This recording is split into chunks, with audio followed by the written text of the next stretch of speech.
पापा पापा मुझे पोहा खाना है। हाँ मुझे पोहा क्या खाना है? पोहा पौवा खाना है?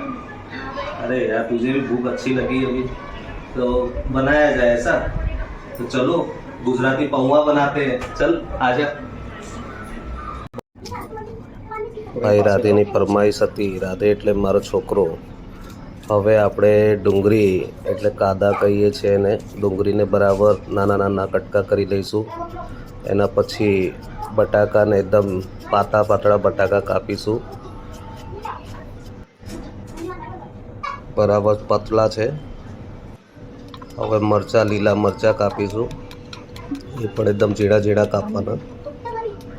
લીલા મરચાં કમ્પ્લીટ કપાઈ ગયા, કાદા થઈ ગયા, બટાકા થઈ ગયા ને લીલા મરચાં થઈ ગયા। હવે ગેસ ચાલુ કરીએ। હવે થોડુંક પ્રમાણમાં જોઈએ એટલું પ્રમાણમાં આપણે તેલ નાખીશું।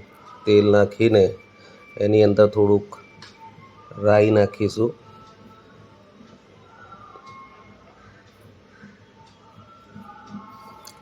બરાબર તેલમાં ફ્રાય થઈ જાય રાઈ, એના પછી એને બરાબર ફ્રાય કરી લઈશું।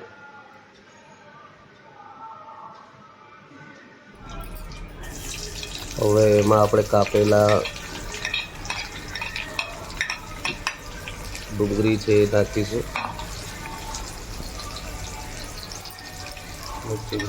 બરાબર તેલમાં થોડુંક ફ્રાય થઈ જાય પછી લીલા મરચાં નાખીએ, એને પણ થોડુંક ફ્રાય કરી દેવાનું છે।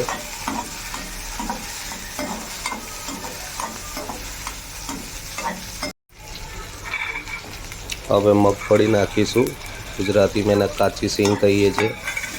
હવે એને બરાબર ફ્રાય કરી લઈએ।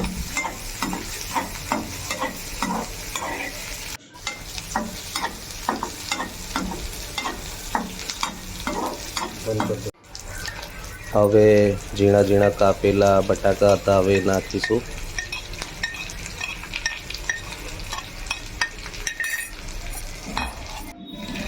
એને પણ ફ્રાય કરી લઈએ સારી રીતે।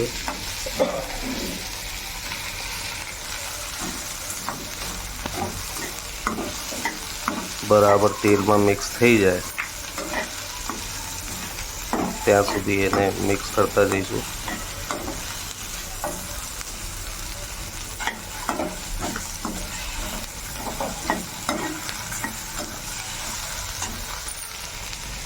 બસ ચાલો, હવે એને આપણે 5 કે 10 મિનિટ માટે થોડુંક પાકવા દઈશું। ધીમી ગેસમાં જ પાકવા દેવાનું છે। હવે પૌવા કાઢીશું, જોઈએ એટલા પૌવા કાઢીને પછી એને પાણીમાં પલાળી દેવાનું છે। પાણીમાં પલાળી જાય બરાબર રાંધી ગયું છે કે નહીં આપણે ચેક કરી લઈએ। બટાકા છે બરાબર પાકી ગયા છે। એના પછી હવે થોડું થોડું કરીને પૌવા એની અંદર નાખતા જઈએ।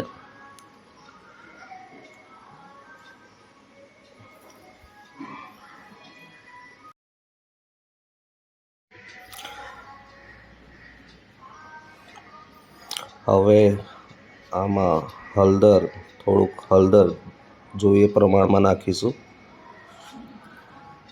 પછી મરચાં, પીસેલા લાલ મરચાં નાખીશું, થોડુંક જ નાખવાનું છે।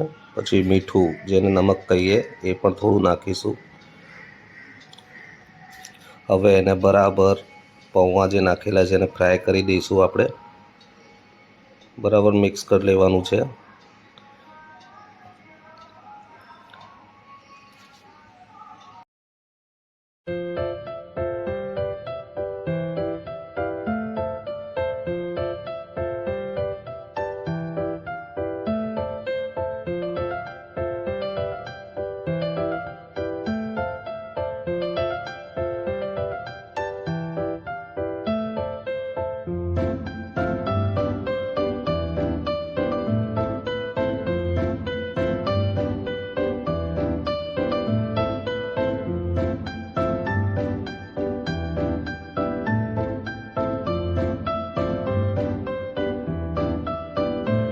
પૌવા હવે રેડી છે.